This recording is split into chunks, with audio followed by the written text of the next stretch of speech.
Hi, it's Christine. Today I want to talk about the property disclosure statement, otherwise called the PDS. This is a common document that you're going to receive if you're looking at either detached homes or attached homes. The two forms are very similar. They just differ slightly depending if they're a strata title property, which is a condo type of property, multiple ownership, or not multiple ownership, but multiple homes owned. So think apartment buildings, condominiums, that sort of thing. And detached properties are houses where you own the property just yourself. So the forms change slightly because with stratas, there's strata documentation and strata considerations that are factored inside the property disclosure statement. And the property disclosure statement does not substitute a home inspection. It is the seller's opportunity to disclose to you, to the best of their knowledge, answers to the questions. Now remember, a seller may not remember everything 100%. Sometimes we think we remember something one way when in reality it was another way. Sometimes we actually think we're right about something, we can be wrong, and sometimes we forget. So please keep in mind, it's always to the best of the seller's knowledge, and sometimes they don't actually know the answer to the question. Now, the document also doesn't allow sellers to lie to you or misinform you. If they know something, they should disclose. And if you ever bought a property and you found out that they withheld information or they inaccurately filled out the document, you could take them to court and sue them. So let's take a look at what this document looks like. Let's pull it up here. So this is the property disclosure statement for strata title properties. It's here at the top. When you look at this document, it will have this cover page and it tells you that it's got to be complete. The buyer still has to do their own due diligence. So our law requires that buyer beware.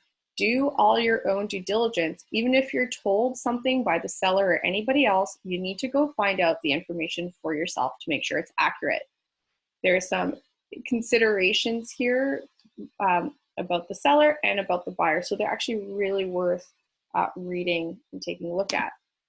So you're going to see this document. It's a few pages long. They'll have the date, the address of the property, the type of property, whether it's a principal residence or a residence.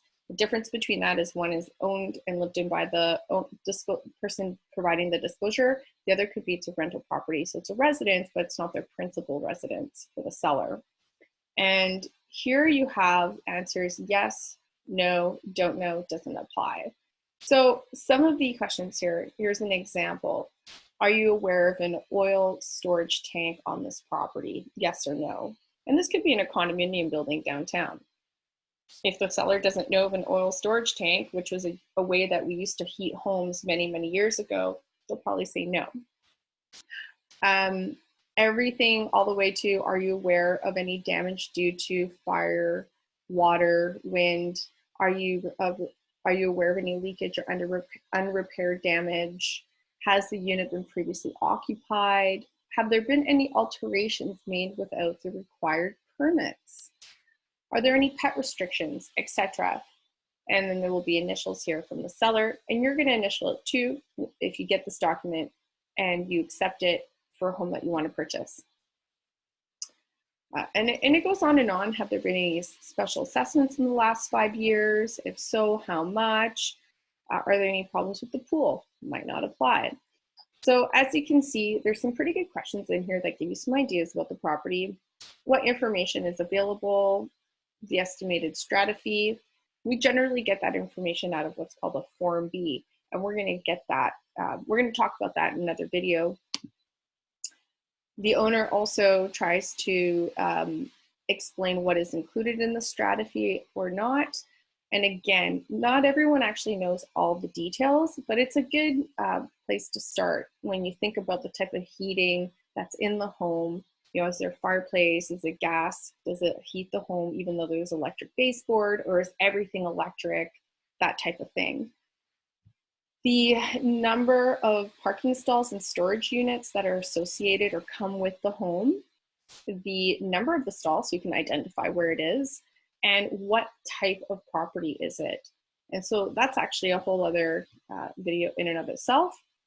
And then some basic general disclosures. Has it ever been a grow op? Are there any material latent defects? And we'll talk about those.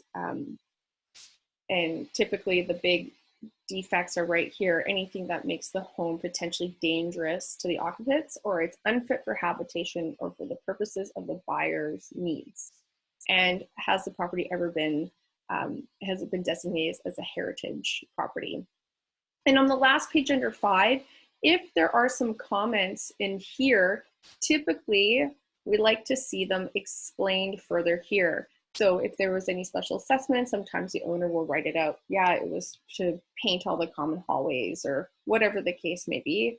And then they sign it, date it, and then, they sign it, and then when the buyer accepts it, they date it and sign it here.